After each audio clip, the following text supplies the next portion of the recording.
Hello there. That's all I got. Hi, this is Brandon T. McClure of the Fake Nerd Podcast doing the intro for the Fake Nerd Watch. Star Wars, Clone Wars, the Siege of Mandalore 4 episode arcs. I've got comics on the brain. I've been reading them. Join me, as always, for when I'm on it anyway, is Sparks Woody. There you are. Yeah, we're in different spots. There you are. Ryan Eliopoulos. It's me. I'm Ryan. James Squire the Fifth. Are we the Ginyu Force now? Yes, I'm Captain Ginyu. There you go. There we go. We got this. And Ben Magnet, who has only seen the Siege of Mandalore arc. General Kenobi. There you go. So we're going to talk about just the last 4 episodes of the latest season, of the last season of the Clone Wars. So let's just get into it. Do we, because we are only reviewing a third of the season, do we want to very quickly talk about, just very quickly, the rest of the season for people who are interested, or do we just not even care? Sure, the first arc is good, the second arc is fine, and the third arc's great. Cool. Okay, that's yes, that's completely right.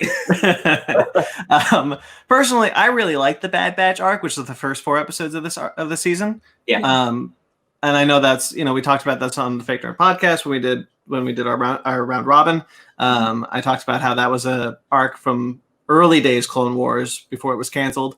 So I was happy to see that back. Bradley D. Baker, who's the voice actor for all the clones, great as always. Yeah. Great to see where Echo went. And then the Ahsoka's Walkabout arc, which is what it's known as, the next 4 episodes, is perfectly serviceable. It's fine to kind of like introduce the crime syndicate that Maul has led since the last time we saw him, and kind of figure out how Ahsoka got connected to Death Watch and the Mandalorians and to where we are. It's basically just a lead-in arc. Yeah, cool. All right, sounds good to me. Yeah, so let's just get into it. Ben, since you have seen very few Clone Wars. Yeah. You saw the movie, I'm assuming. I did not, actually. I saw a few episodes of the first few seasons. I saw the episodes where Maul comes back to life. And just talking with you guys, I know that Ahsoka leaves the Jedi Order of her own volition. Yeah. And I've seen clips online of Ahsoka versus Vader in Star Wars Rebels. So that's a good fight. That's a good fight. One of the reasons why I'm watching Rebels is just so I can get to that fight scene. Sure. And see it all in its entirety. I mean, I know what happens in major sections of the Clone Wars, but one of the things I really loved about the Siege of Mandalore is that it was completely standalone. And for someone like me who hasn't seen the other episodes, like the Bad Batch or Ahsoka's Walkabout, or who hasn't seen all of the Clone Wars, I was able to follow along very easily. And it was a nice standalone arc that not only ended the season of the Clone Wars, but tied into Revenge of the Sith very symbiotically. When we were talking about doing this Fake Nerd Watch special for the Siege of Mandalore, you asked kind of what you needed to watch to get to it, and I was, the Clone Wars arcs are always been standalone. They have tissue that connects, but for the most part, they are just standalone arcs that you can just watch a couple episodes, and you don't need to watch the rest, or you can. Like the only episode that I probably could have watched, or the arc I probably could have watched, is Kenobi with the Prime Minister Mando, because I know Kenobi. There's like a little. Yeah. He has like a. That's just Satine. Oh, that's what. Yeah, just having a little more familiarity with what Mandalore was established to be before Maul got there would help. I would also say that for Siege of Mandalore, the end of season 5 and the beginning of season 6 arcs, the one where Ahsoka leaves the Jedi, and then the one where Fives discovers the Order 66 chip, are probably they're the most important, I think, to this story. Yeah. Sparks, what did you think of the Siege of Mandalore? Oh, I really liked it. It kind of reminds me of how Tartakovsky's seasons tried to stand alone as their own like vignette stories to attach with the films, and it feels like they were pushing that idea just with presentation of Siege of Mandalore, because it doesn't open the way the other Clone Wars episodes does. It's much more they pull up the old Lucasfilm logo. It's like more cinematic. Yeah, it's much more cinematic in its presentation. So it feels like the Siege of Mandalore is meant to feel like a film attached to Revenge of the Sith. Yeah. You kind of have to watch after Revenge of the Sith, like the side story. Yeah, I want to say like because for episodes like parts 2, 3, and 4, it's just like the standard Clone Wars. It's because in the first episode of Siege of Mandalore, it's like the Clone Wars, like the standard Star Wars intro. You get the main. Yeah, the theme. first episode has the intro by Tom Kane. Sorry, and he does the Mandalorians under attack. Things like that. Yeah, he does that, but all the The rest. Starship Troopers intros. Yeah, but the rest of the episodes just somber, quiet. Oh yeah, and it's just like no bombastic fanfare playing. Red logo. The red logo. So I'm Ryan, like, I really dig this. Ryan, what do you think of the Siege of Mandalore? I really, really, really liked it. I was I'm gonna be honest, like after the second arc, like not that it was bad, I was just like, man, like that took the wind out of the sails for me after like the first arc being so bombastic. And then it was like, here's like a season 2 adventure, I guess, in our final season, whatever. But it did lead into the Siege of Mandalore, and that is some of the best, if not the best, like animated Star Wars stuff I've ever seen. Like for real. Like they're firing on all cylinders, like in terms of technology, how it looks so good for being like this beautiful animated show. But like Dave Filoni and the cast, like everyone was just firing on like, this is what makes Star Wars cool. And the final episode was just like, wow, just wow. Yeah. How far the animation has come from that initial movie they put in theaters, God, which I saw. I've watched that movie recently, and it's not. Oof. It's not anywhere. 10 years is a long way. I remember watching this episode, and thinking back on the Clone Wars, and we watching the trailer, we kind of had a hint that we would touch Revenge of the Sith. We didn't quite know what that would look like. We'd hoped. There's the line in that there's the Samuel L. Jackson line, "I sense a plot to destroy the Jedi." Yoda's too. Yeah, Yoda's too. Yeah. So we had kind of assumed, but when the alarm blares on the Republic cruiser, and Obi-Wan says the General Grievous has launched an attack on Coruscant, I'm like, oh shit, we're here. Oh, yeah, it's happening. Yeah. We're going down, guys.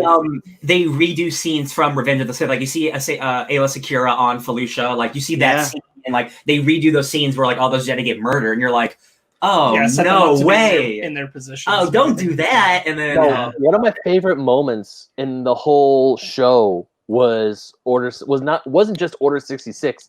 It was Anakin defeating Mace Windu, and you hear the sound clips from the film of like, what have I done? And like Palpatine going, and fun fact, you get Matt Boomer, who voices Anakin in the Clone Wars series. He also does voice work for that sequence. So they combined Hayden Christensen and Matt Boomer's voices to kind of make a seamless Anakin Skywalker. Oh, nice.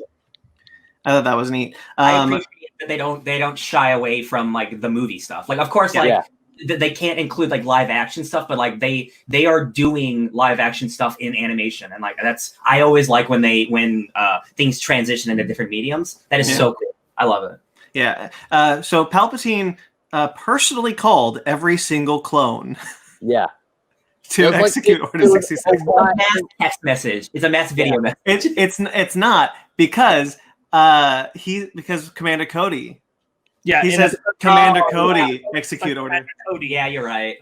So my God, that was within like a week. Oh my God. Wild, right? But it all happened at once. Yeah. And it's Ian McDiarmid comes back for the only time in the Clone Wars to do his voice. And it's not just a voice clip from Revenge of the Sith. Oh, I thought that was a voice clip. Yeah, no, it is. He re-recorded it. Oh, that's cool. I love it. I thought that was cool. But let's talk about the beginning. So Bo-Katan wants to liberate Mandalore from Maul, who has escaped. Maul escaped off screen. We didn't see that episode, but he escaped from Sidious's clutches and is now working in the underground of Mandalore. When we talk about the beginning with Anakin and Obi-Wan, so good. Very opening. Yeah. Oh, so I agree. It's very fun. It's very bombastic. It's a big part of the problem I have with Anakin from Clone Wars not feeling like Anakin in Episode 3. Mm-hmm. Like he's not in the same personal place. While they don't really retcon Tartakovsky's stuff, in fact, they just reference it and work around it. What worked well about Tartakovsky's original path of the events that happened before Episode 3, Revenge of the Sith, is Anakin had just encountered a battle with a sense of his own dark side. Mm-hmm. Right before he goes to Coruscant. It puts him in a place to be, what's the word I'm looking for? Compromised. Sure. And this leaves him in a very heroic, everybody loves Anakin, there's no issues. Why would all the Jedi have issues with Anakin all of a sudden in Revenge? It doesn't build that building block. And I would argue that the show up to that point should have been leaving some of those pieces, but having that bombastic opening, while really fun, just puts more of that hard contrast of like Anakin of Clone Wars, but Anakin of Episode 3, not the war hero that is admired by Mace turning Windu. into a bad guy. Yeah. That's a really good point. Sorry, go Ryan. Doesn't like early in our season isn't Anakin who kills Admiral Trench the Spider-Man? Yes. Yeah. Okay. I just want to mention real quick, Admiral Trench is so cool. Like just a big spider robot man. Like I'm all about it. That guy's so cool. I don't remember. Does Anakin killing him? Is it in like a dark side way, or is it just I'm just killing him and everyone's cool about it? It kind of leaves it ambiguous. Okay. It's you can read it as like kind of a he's more carefree about just killing the dude, and that's leaning towards dark side, but they definitely don't send that home in the way I wish they would to lead to Revenge of the Sith, and all the more with the opening of Siege of Mandalore. Just that's a really good point. That's a really good point. The idea that in the Clone Wars TV series, we talked about it when Downright Nerdy was with us, that the Clone Wars TV series kind of drove home the Anakin Skywalker that I think Lucas thought he was making. Right. This kind of like heroic, like everyone likes him. Like he's supposed to be a charming and likable guy. Right. And he's not in 2 and 3, but he is in the Clone Wars. And that's not so much even the part I have a problem with. It's not necessarily with Anakin's character, like moving from Clone Wars to 3. It's the way the Jedi are acting about him. Sure. Because when you get to Episode 3, there's a lot of distrust of Anakin. Yeah. We'll put him on the council, but he can't be a master. And that doesn't really jive with the mood of the other Jedi around Anakin in the later seasons of Clone Wars. Sure. They're much more raw about him, yeah. And I wish there were more, like, the last time that they really hit hard the hints of Anakin's dark side wasn't since he went Mortis. went to Mortis. And that was a long time while ago, wasn't it? Right, that's like season 3. Oh my God. So there was room to have built more of that idea. Yeah. And I wish that there was at least some acknowledging hint of, like, maybe Anakin going too brazenly far in the battle that opens this or something, just to give some idea of like, Anakin's getting a little out of control there. Mm-hmm. Yeah, I understand that, because when we get to the point when he's killed Count Dooku in the second episode, which lines up, and Kenobi says, "I'm going to Utapau," when he says Anakin killed Count Dooku, I'm just kind of like, yeah, I'm not sure he would have. Yeah. Would Clone Wars Anakin have killed Count Dooku? Right, and just contrasting, I recently watched the end of Tartakovsky's version, and it's Anakin went to that cave, he saw the Darth Vader visage, he force-choked the Techno-Union dudes, and freed that tribe, and then he's on the ship, and he's looking really depressed, and Obi-Wan comes up, and he's like, Anakin, one of the greatest battles we ever have is against ourselves, and balancing ourselves out, and that's a moment that Anakin is processing, and then they immediately get the call that Grievous is on Coruscant, and Anakin is very eager to go hunt Grievous. That puts him exactly where it feels right for Episode 3. I wish there was something here that felt somewhat in that vein. Yeah, I get that. I wonder. It's interesting because they do show Obi and Anakin at the beginning of this arc. I wonder if they just wanted, because where they end up, like where Ahsoka is on Mandalore and where like everything happens on Mustafar, I wonder if just there was no real estate to develop Anakin like they wanted to. Again, like it's one of those things. Again, it's like one of those things where the legwork should have been done before this. Yes. But even in this, you could have had a little bit more hint of like the separation beginning in Anakin, because you're right. Like it feels weird watching Anakin in this episode, and then in the next episode, Obi-Wan saying Anakin killed Count Dooku. Yeah. They don't necessarily feel like the entire same person. Yeah. I also wonder if it's just they're relying on your knowledge of the movies to just put the pieces there, even though they should be there in the show. But like, Anakin is bad because you saw Attack of the Clones and you saw Revenge of the Sith, so we don't need to do that work, even though they probably should.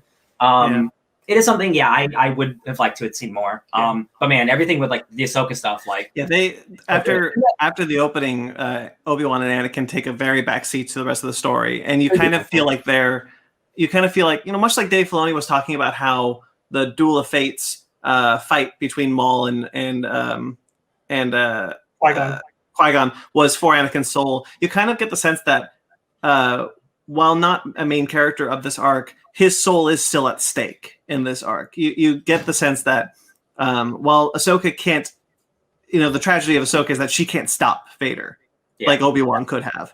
Right. But you do get the sense that Anakin is still present in the arc, but his soul is. He's slowly slipping. Because Ahsoka is basically his little sister now. Yeah. And that all hits home very well. And as much as what I'm saying about Anakin stands true of that opening, the opening is still really good. Yeah. The battle on the bridge and the way that they do it, R2 coming down to the clones who are hiding underneath, and it's like, just a little longer, boys, and they all go, oh, yeah. All really good stuff.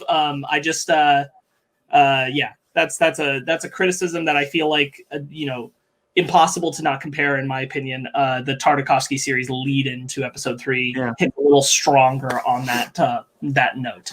And I think it's important to mention that because, like I said, later on in the episodes, they're gone after that opening. So Ahsoka wants help, so they promote Rex to commander. So that because Ahsoka is not part of the Jedi Order, so they promote Rex to commander, so that Rex can take its battalion of the 501st to Mandalore to help liberate Mandalore from Maul. Yep. That relationship between Ahsoka and Rex, I never quite realized how important that was to Clone Wars until I watched Rebels. Mm-hmm. So seeing them together here, both young in their prime and just joking and having fun and just being that relationship was so great to see. I love Rex. Rex is the standout for me in this arc. I agree. I also really enjoy the moment when they reveal the group and they all have the Ahsoka painted. Man, yeah. That's so good, and it's so tragic for even later on. That is so haunting. Yeah. It becomes such a triumphant moment, and it then becomes haunting. And so one of the things that Filoni was talking about when was that he had to tell Ashley Eckstein and Matt Boomer's like, look, you guys know what's going to happen, but the characters don't. Yeah. So you need to make this like triumphant. You need to make this like you need to make this sound like you don't know that Anakin is going to go away and become Darth Vader. Sure. And because they were having trouble doing the voice work for it. And seeing that moment to realize, you have the similar moment where she's just like, oh my God, thank you so much. All these people are going to try and kill you soon. Yeah. They go from being like Ahsoka, like honor guards, to Ahsoka murder people. Yeah. Order 66 happens, and I'm seeing clones with their helmets painted to look like Ahsoka. It broke my heart. Yeah. And Ahsoka is trying to. Like, right. Ahsoka is trying to save Rex. She's trying to figure out why her clones are suddenly attacking her. She saves Captain Rex. She saves Commander Rex. But all these clones, even Jamie, who got caught by Maul on Mandalore earlier on. Jesse, thank you. And just seeing all of them who had this huge love for Ahsoka, who were like, they will follow her to hell and back. To the clones, loyalty is everything. Yeah. And then all of a sudden, their blasters are turned on her. It's just like, man, this sucks. Yeah, this is heartbreaking. I remember back when Revenge of the Sith came out, and one of our mutual friends, Brandon, was a really big Star Wars fan, knew a lot about the expanded lore, more than you and I did, and was really disappointed that Rex wasn't in Revenge of the Sith. And that was a big sticking point for him. And now you come around, and it's like, how fortunate that they decided not to put Rex in Revenge of the Sith so that they could tell this story. Yeah. The moment when 66 happens, and like he has the double guns on Ahsoka, and he's like, I can't stop. And I'm like, oh man, this is good. This is like some really good stuff. This is good drama. And it really speaks to the connection that Rex had with Ahsoka. Like the clones had connections with their generals. Cody liked Obi-Wan. I'm sure Kiadi Mundi's clone commander liked him before he shot him dead. They were all friendly with each other, yeah. They were all friendly with each other. But Ahsoka and Rex had a relationship that transcended a lot of the other Jedi. So you get the sense that while some of them maybe tried to fight it, he was like, no, this isn't right. Yeah. But I have no choice. Yeah. This is something that is built into me. And you get that fear. It's always like a great trope with like mind control. This is a different type of mind control with like technology, but like when your love for someone is so powerful, then the mind control doesn't work. And like even when it transfers to like science fiction, I love that because like I have this chip in my head that's telling me to kill you, but like our relationship, my brain is telling the chip no because our relationship is so strong. Like I find that stuff really, really fun. Yeah. And the stuff that happens with him, and it's so good. Yeah, I want to get to that a little bit later because I wanted to touch on. There's a great moment for Rebels fans. If you remember in Rebels, Ahsoka, after she finds out that Anakin is Darth Vader, she says, "The last time I saw Anakin, he was running out to save the Chancellor." Mm-hmm. And that's the last time they see each other in this, and I really appreciated that kind of just as Ryan would say, it's just chef kiss button on the continuity. The Rebel stuff with Ahsoka and Vader is really strong for obvious reasons because of Clone Wars. But now that we have this finality of where they ended up after the Order 66, like, and it makes that Rebels moment even better. Yeah. Because you see what Vader does. Like we'll talk about it at the end, but like Vader's like final moments with what he thinks is Ahsoka is like it all comes together in a beautiful way. Yeah. So they go to Mandalore. It's a great action sequence.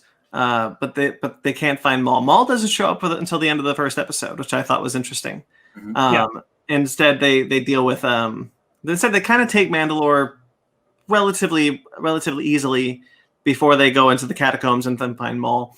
The interesting thing comes in the second episode when you kind of realize that you realize that Maul is one of 3 people who knew Sidious's plan, and all 3 of those people have died. Well, he didn't know the plan exactly. He knew there was a plan. Sure, but he knew Skywalker was part of it. Yeah. He'd figured that out. Yeah. Yeah. I really like because he says he had a vision of Skywalker. He had a vision, yeah. One of the things I really like about Clone Wars is that it did dive into the idea that there are some people who did know that Sidious was planning something, that some people had figured it out. Fives was one of them because he figured out the inhibitor chip. So you do get the sense that and so all those people were systematically destroyed because Palpatine's plan needs to come to fruition. And I really like the idea of including Maul in that list because he is someone who has been abused and tortured by Sidious all his life. Yeah. And he thinks the only way I can stop this, well, I can't stop the Jedi or the Republic from collapsing, but I can stop Sidious from doing it. And I can stop Sidious from doing it if I take Anakin. So you realize that he set up this trap for Anakin, or at least he hoped that Anakin would come. Right. So he got Ahsoka. Yeah.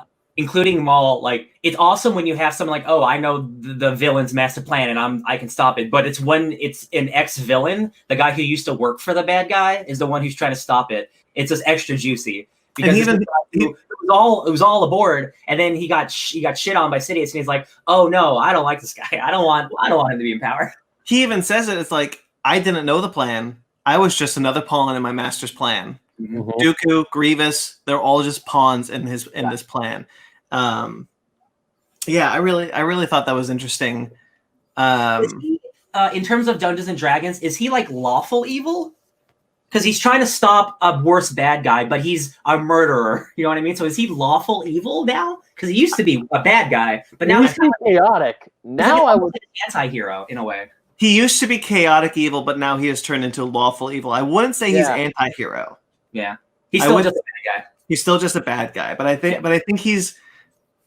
think his goals aren't as bad as the other bad guy goals. Yeah. Which makes him less of the bad guy. I would say for Maul, he rides the line between neutral evil and lawful evil. He rides that line because he's not in it to like save people. He's like, I want to screw over my master. I mean, it just happens to be lawful, but he's in it for himself. Crime lord now. He's like, whatever, man. Let's just make some money. Did you guys see Dryden Voss? Talk? Yeah. You know, Go ahead. Oh, I was gonna say this show actually made me like the end credits of Solo. It adds a little more to it, yeah. Yeah, I liked it before, but I'm glad that they add to it.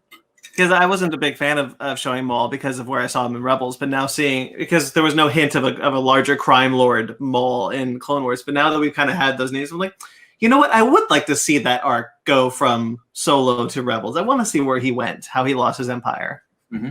I think there's an argument to be made that Maul is more focused on restoring the Sith, and Sidious is focused on ruling the galaxy. Yeah. Because even when Sidious is in power, he just wants control. It's not really about bringing the Sith back. Yeah. Whereas Maul is much more interested in that, even going into Rebels. He's doing it in the name of the Sith, but he's not doing it for the Sith. Right. whereas Maul is doing this for the Sith. Right. Yeah, Maul I think is a true believer. Yeah, I mean I think that's probably a really good point that Palpatine, he is a Sith Lord, but he's not a Sith Lord that was primarily like, oh yeah, the Sith are gonna rule the galaxy and there's gonna be tons of them and the Jedi are gonna be. I was like, no, just me, because Palpatine was a politician more than he was a Sith. Yep. All the more reason why Rise of Skywalker's ending is stupid. I was trying not to go there. Look, having a guy who like actively, while he was in power for 35 years, didn't actually restore the Sith, be like, but he's still the representation of the Sith, is like, is he? Yeah. Maul should have been there. No, that's worse. No. Yeah. So, in the third episode, what happened with the third episode? It's the fight between Maul and Ahsoka, right? Where they captured. I watched them all four at once, like a movie. Yeah. When it came out. I watched them twice like that. The first time I watched it week after week when it was first coming out, because I just couldn't get enough of it. Yeah. I want to say the third episode is the climactic battle between Maul and Ahsoka, and then Maul gets captured, and then they put him on the ship. That fight sequence between Maul and Ahsoka is incredible. Yeah. One of the best lightsaber duels we've seen. And I love the idea that Maul tells Ahsoka his plan, like, we can stop Sidious, we can save Anakin. Right. Will you take my hand? And she's like, I want to help you, but you have to tell me what are you gonna do? Right. She says, I will help you, but you have to tell me how Anakin's involved. And he tells her the truth, and she's like, you're wrong. I don't believe it. And it's like, yo, if you just believed him, who knows? Who knows what could have happened if she just That's the tragedy of Clone Wars as a series, is all these things. Like, if you guys had known that's what I like about the prequel series now, because Clone Wars exists, the prequels are enhanced. We've talked about this before, but like, it now becomes kind of a tragedy of just the Jedi were so blind. Everyone was just so blind by the machinations of what Sidious was doing. He had his hands in everything. Even if you knew, you just didn't believe it, because like, why would you believe it? Because they're hubris. They were dumb. Yeah, they were the best in the world, and Last Jedi. Anyway, this is also where there's even more of a presence where they could have, once Ahsoka left the Jedi Order, there should have been opportunities to show that Anakin was slipping. Mm-hmm. Yeah, because it would make sense for Ahsoka not to believe these things about Anakin, even though they're true. The Dooku because she wasn't around. Yeah, but I mean, like, it's not enough. No, I agree. And that's the thing, is like, that should have called her attention, because she just flat out is like, no, you're lying. I'm not helping you. Yeah, you're lying. Let's fight. Ray Park does the fight because the fight choreography for Maul, which I thought was awesome. They don't always motion capture like animated lightsaber fights in these animated shows, but for this one, they were like, we want this to feel really good, and we want to bring Darth Maul back and make it a sweet ass lightsaber fight. And it was pretty cool that they brought Ray Park back for this. But when I didn't know that. When they beat Maul and Maul gets captured, and you see all the Mandalorians being rounded up by the clones, and that's when everything kind of gets a little more somber. Like it slowly, the tone of the Clone Wars series with these 4 episodes is turning more to a somber tone, because you kind of still have the heroic Clone Wars series, and then you're just kind of like, wait, this is all getting a little messed up. It's just like Rebels. Like, Rebels is for the most part like a fun show, but then like the last season, it's like, it's just drama. It's kind of just drama now. It's like less fun, more real stakes. You see all the clones rounding up all those Mandalorians, and you're just kind of like, this isn't right. Yeah. And even Bo-Katan's like, I hope, I can't wait till you guys are gone. And Ahsoka's like, we will be gone. I never left Mandalore. That was the whole point of Palpatine's thing. Palpatine wanted clones everywhere, so that when he said execute Order 66, he had stormtroopers everywhere, and he was just ready to be like, okay, you're either mine or you're dead. Maul is put into this like ancient Mandalorian prison casket. That looks very much like Revan from Knights of the Old Republic, but this would be the second Revan reference. I don't know if it's confirmed. People online were saying it's Revan stuff. Yeah, there's a part on it that looks a lot like Revan. Yeah, it's like his silhouette head with his cool mask. I have heard, and there's been no talk about it from the creators, but I have heard that it's not a reference to Revan. It's a reference to the only Mandalorian Jedi, the one who created the Darksaber. Oh, okay. I guess that could be it. Because thousands of years ago, with the war between the Jedi and the Mandalorians, there was only one man. There's only ever been one Mandalorian inducted into the Jedi, and he created the Darksaber. And I heard that's what that's supposed to be. It's always funny because like we've never seen that first Jedi Mandalorian, right? We've only ever just heard about it. We've never seen. Okay, because there was. We saw his silhouette in a flashback sequence. Yes, I mean like that guy's always talked about with the Darksaber. I'm like, show me some. I kind of want to see that thousands of years ago. I would love to see a story with that character. I'd love to see them do a comic or a book about the origin of the Darksaber. The High Republic's too late. No, you can still be involved though. The war between the Mandalorian and the Jedi was 1,000 years ago, not 200 years ago. Oh, who cares? It's fake. It's all fake. That's true. But it wouldn't be the first time they retcon themselves. Yeah. So that part when Maul is shouting when he's getting captured at the end of episode 3, we're all going to burn. You don't know what you're doing. We're all going to die. Oh God, that was like, I actually felt sympathy for Paul. I was like, man, he's right. We need to listen to this guy. He's the only tragedy of Clone Wars. Yeah, because obviously we know, we know what's gonna happen, but at the same time it's like, oh man, if they just listen to him, while he's escaping, he gets the call like, Maul, we need you down here, and he's like, no, I don't think so. Bye, guys.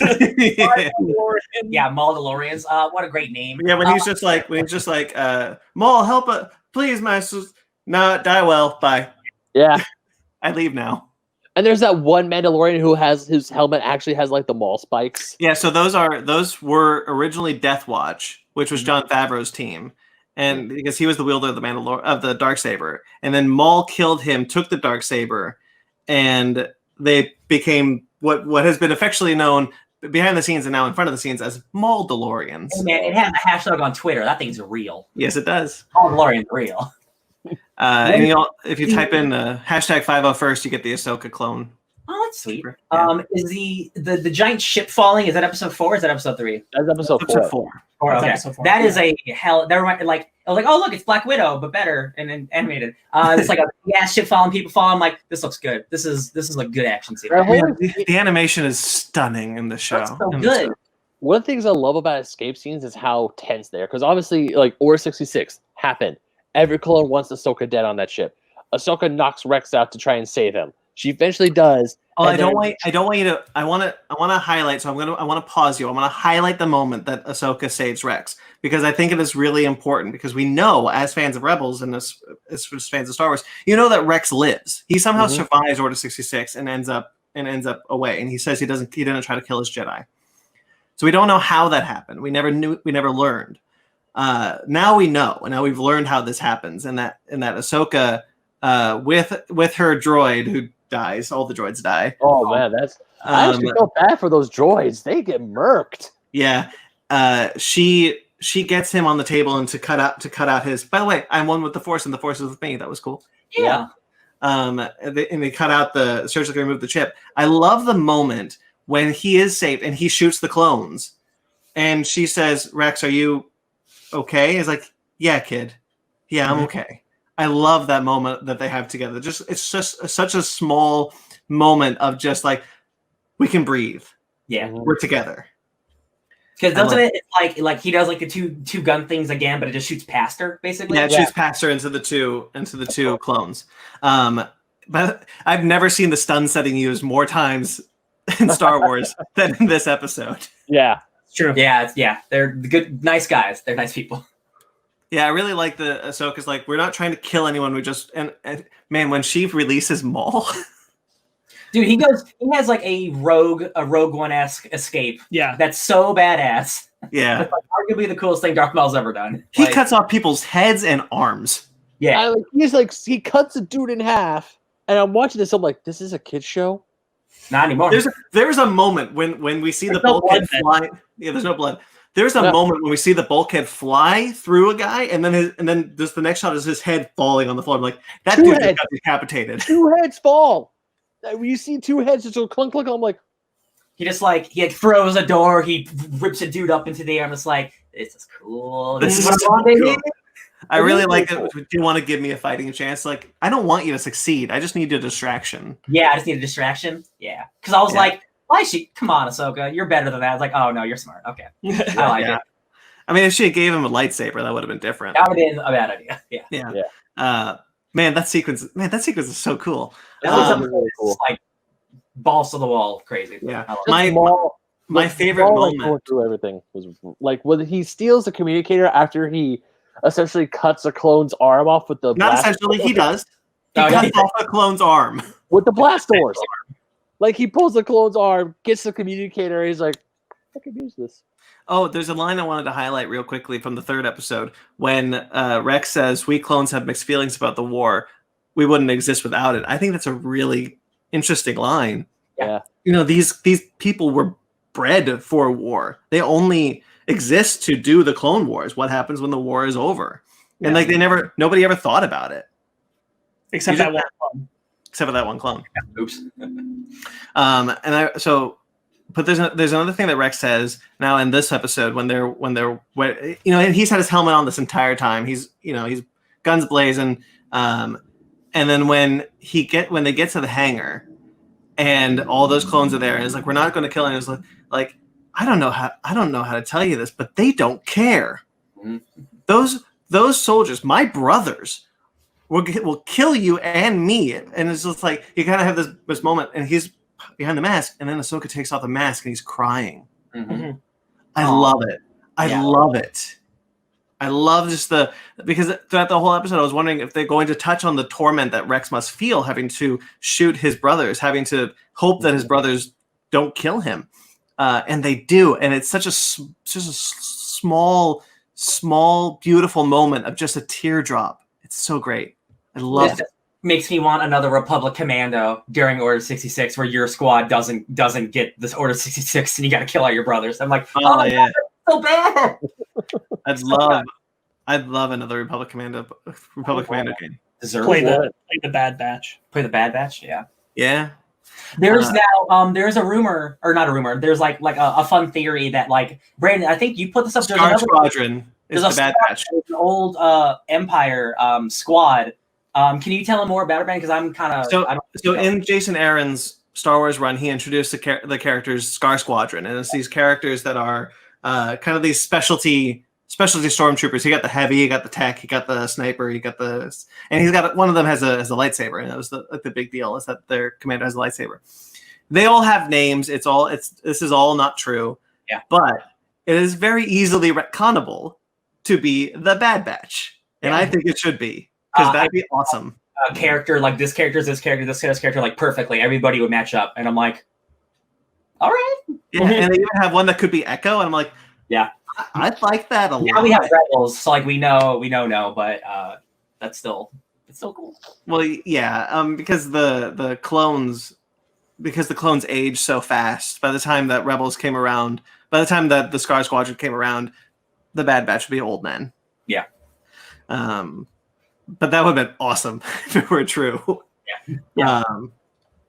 Yeah, so the escape sequence, as Ben was talking about, is so tense and so exciting, and the animation of watching the ship just fall into the atmosphere of the moon is so gorgeous. After Maul going in, yeah. Oh my God, Maul's whole like force destroying the hyperdrive. They're just like the hyperdrive is disabled. The hyperdrive is gone. Yeah. They're like, what do you mean the hyperdrive is gone? It's gone, sir. It's destroyed. It's like, It's who the? so good. Oh shit! I love how they're like, who did that? They're like, oh no.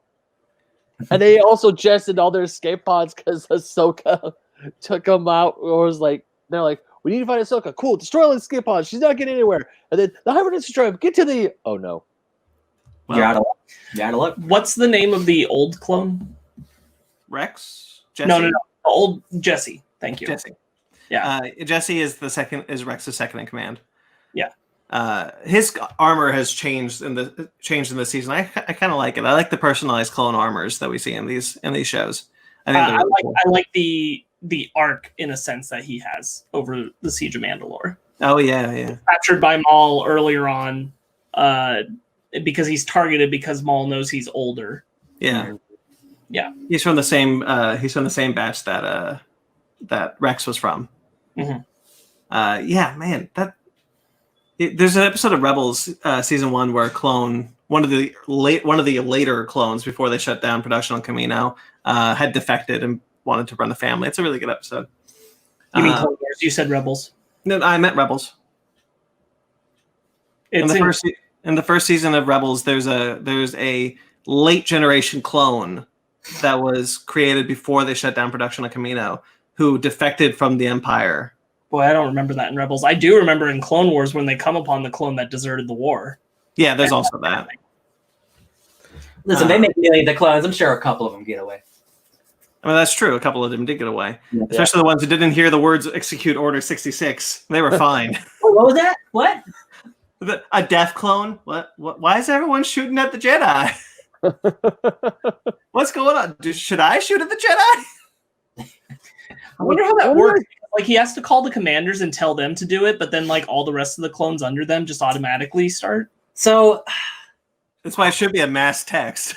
It should be a mass text. I'd like to imagine in the stupid science fiction world of ours that the Emperor contacts the main general, and the main general is like the router that sends the Wi-Fi to the smaller clones under him. So it's like a dividing system. So it starts with 1, then the 2, then the 4, then the 8. Wi-Fi, how does it work? I mean, that would make sense. That would make sense if you didn't also hear radio chatter in the clones as they turned their guns on Ahsoka. Listen, I'm not George Lucas. Okay. Oh, Ahsoka's escape sequence is really cool when she's on the platform and she's blocking the lightsaber, the bolts up into the air. She does the spinning thing where she uses her 2 lightsabers with the Force and spins the circle and falls down. That's cool too. Yeah. So cool! Come on. That escape sequence when they try to find the Republic Y-wing, when they're just like all these ships are damaged. What are we gonna do? Wait, that one's okay. I love seeing the Republic Y-wings because it's in Rebels it's established that the Y-wings that we see the Rebels use are really really old Y-wings that predate the Clone Wars. Oh yeah, okay, yeah. So they're always like, I love the idea that the Rebels and Rebels and the original Star Wars had to use like outdated technology to fight the Empire. Scraps. Oh yeah. Scrappy. Yeah, that whole sequence when Ahsoka's falling through the air and Rex is trying to find her, it's just, man, that's so cool. Man, that's such a gorgeous animation. Just seeing the Republic cruiser just fall down to that moon. Like there's nothing they can do to stop it. And oh man, it's Star Killer, yeah. Yeah, but it's so cool. It's so rad seeing that ship just fall down, and then when it finally does land and Rex and Ahsoka are okay, they go and bury the bodies of all the clones. I love that. I love that they buried the clones. Mm-hmm. I love that so much because they fought side by side with them. It's not that whole battalion was killed because of Palpatine, not because of Ahsoka. Yeah. And so it's burying them all, and then kind of like looking at a lightsaber, like this is the last straw. This is the end. Mm-hmm. My only problem is she really should have took that lightsaber to Tatooine.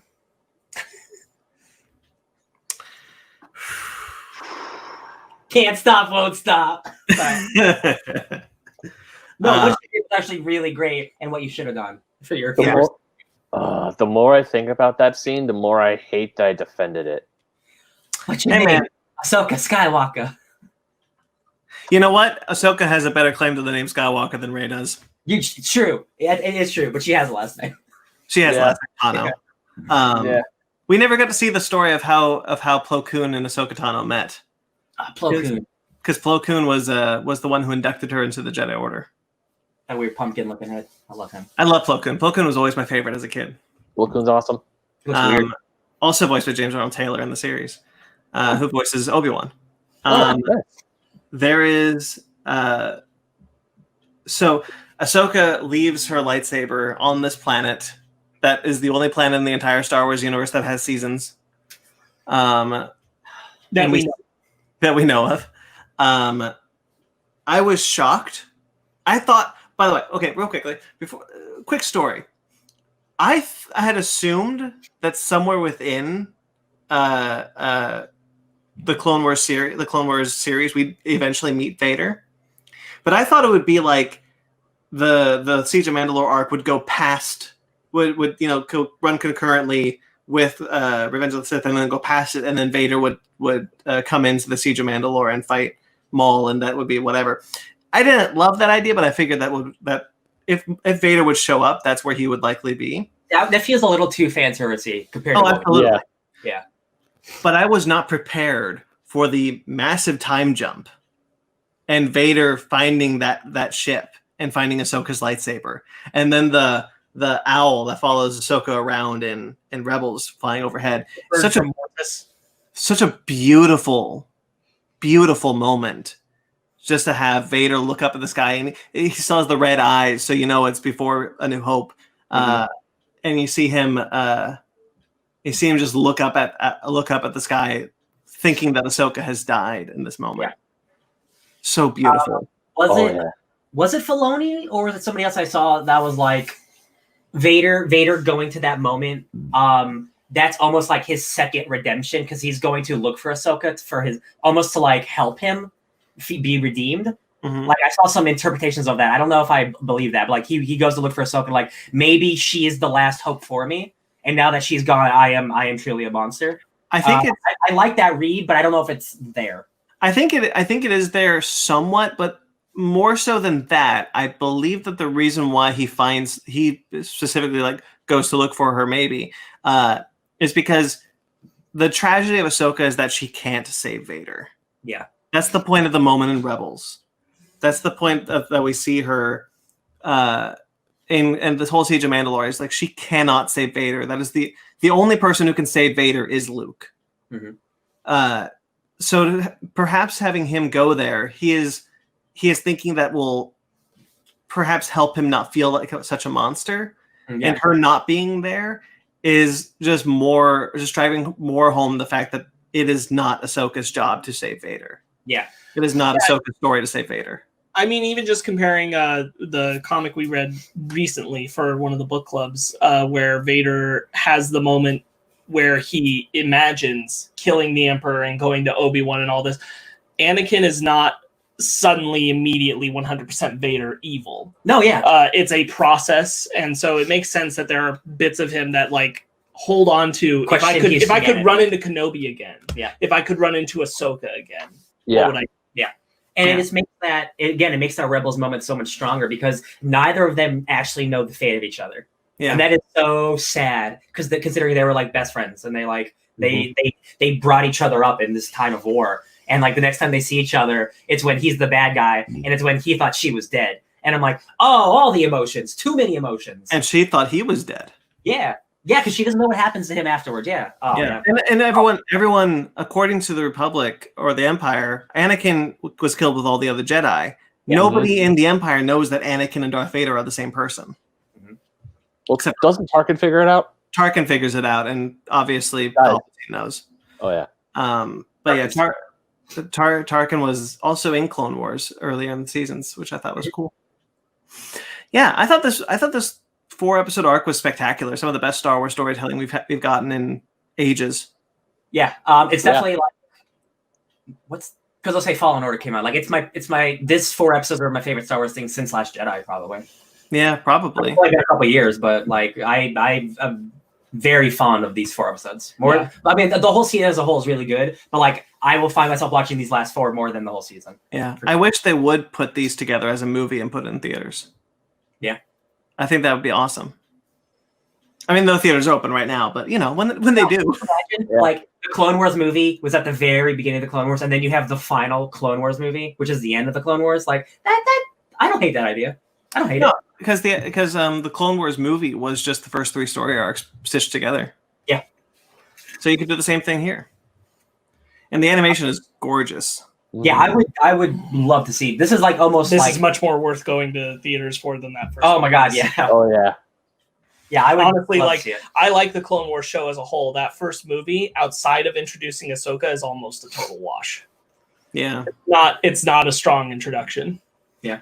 I wasn't crazy about the whole first season. I didn't really like Clone Wars until the second season. So the thing was, like, comparatively, just going from that film that introduces Ahsoka that deals with Jabba's cousin and blah. Oh boy. Zero the Hutt.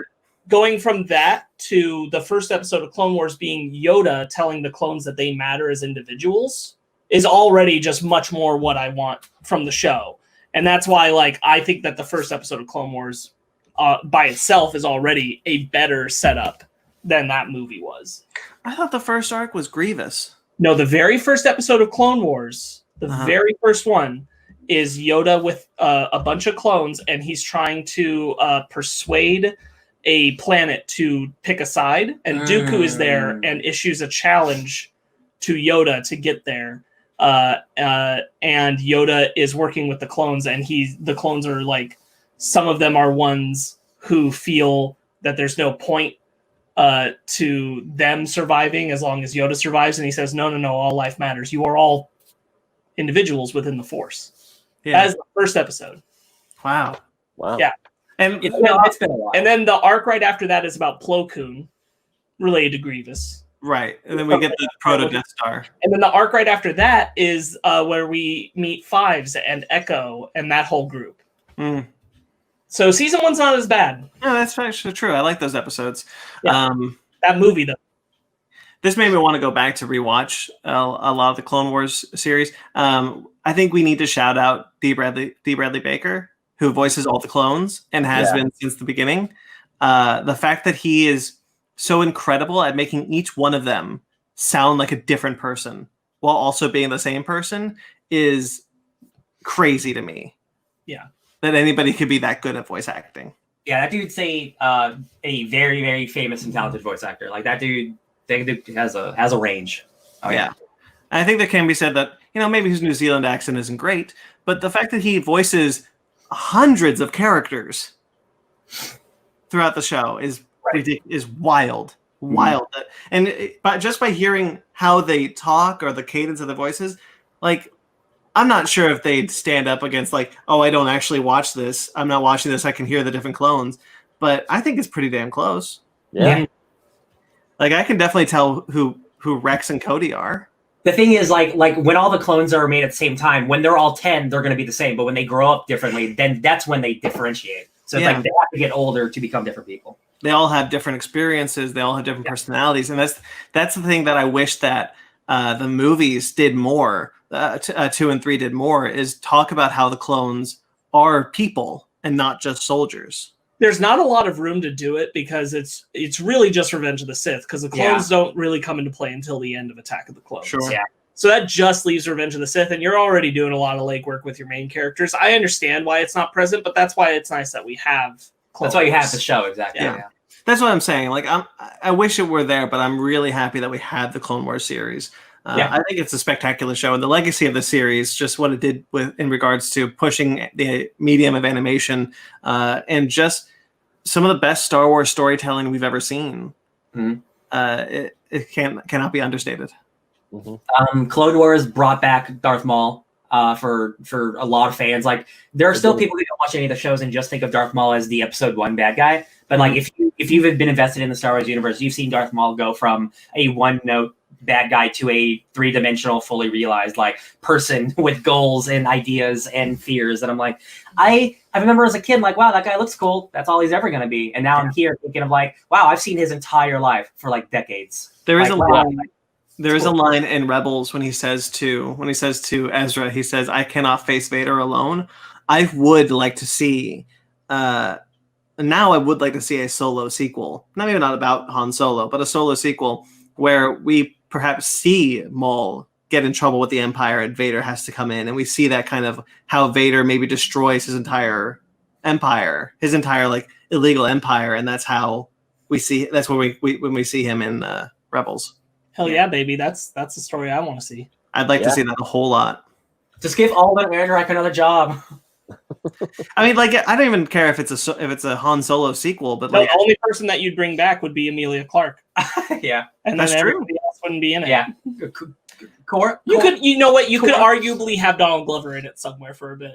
I want him. I just want him to be there. That's what I'm saying. Yeah, why not? Yeah, I watched the Community table read with Pedro Pascal. Oh, really I didn't watch it yet. I just watched their Zoom reunion thing. But I know it's out now, so I'm gonna watch that next. The table read's really funny, and Pedro Pascal's in it, and Donald Glover's in it. And I was just like, man, this Donald Glover went from Community to a gold record recording artist to Lando Calrissian. Yeah, that dude, his star level went from 0 to a billion in like years. Yeah. No, I remember seeing like a freaking like a headline like, "Hey, the whole Community cast is getting together," and in parentheses it says including Donald Glover. Yeah, because he's the one who's too famous for them now. In second parentheses, excluding Chevy Chase.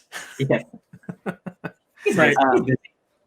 Well, I think I've covered pretty much everything I wanted to touch on with these 4 I episodes. did too. Yeah, How do you guys feel? these episodes are great. Makes me want to watch more Clone Wars. So there's Yeah, that. you should. If you watch through Clone Wars now, Ben, and then you come to this ending, it's going to hit harder. Okay, looking forward to it. I think you should have probably done that before Rebels. I was gonna say he's already watched some of Rebels, so Yeah. Well, I'm still in season 1 of Rebels, so I could probably. I mean, you'll still you could backtrack if you want, but the shows are standalone enough that you could watch one without the other. Yeah. But it does hit different if you have seen Clone Wars first. Mhm. All right, shall we get out of here? Do we normally rate these things? It's been so long since we've done this. I never know if we rate them or not. We don't I rate. don't think we do. It's been so long since we've done a Fake Nerds watch. But Typically, when we're doing a Fake Nerds watch, it's usually like a single episode or two. That's right. And we don't usually go, this episode gets an 8. That's Like, true. we don't do that. But this arc gets an 8. Yeah. But yes, I agree. This is probably some of the best Star Wars storytelling I've seen. Probably my favorite thing since The Last Jedi. It single-handedly gave me hope in the Star Wars universe again. Yeah. I have there are a couple people on my Facebook page who are very, very, very cynical about Star Wars now, who are just like, I'm just done with Star Wars altogether. I don't even care about the original trilogy anymore. They've been ruined for me because of new stuff. And I'm like, that's awful. That's great. I put a post, hey guys, if you guys are not feeling Star Wars, watch these last 4 episodes of Clone Wars.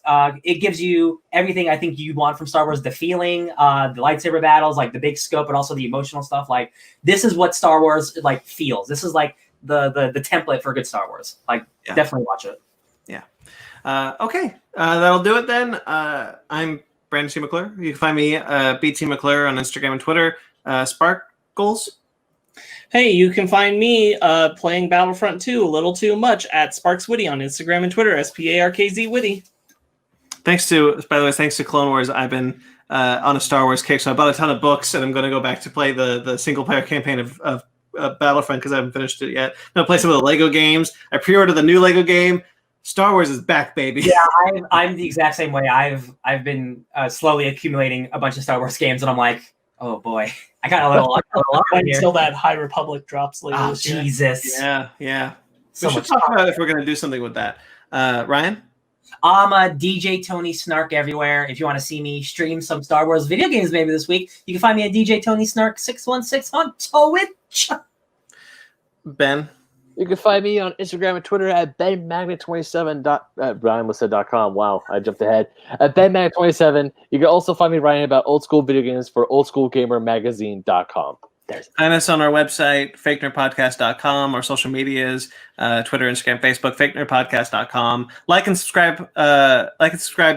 Like this video, subscribe to this channel, click the bell icon, check out all this other stuff we got on here. We got some Basement Arcades, Mortal Kombat 9, new episode up now. We got more Fake Nerds watches if you want to check out what we thought about Watchmen, Game of Thrones, Swamp Thing, The Boys, Stranger Things, tons of stuff. Episodes of Dark Crystal. Haven't you done 4 episodes of Dark Crystal? 4 episodes of Dark Crystal. You'll do more eventually. All right, guys.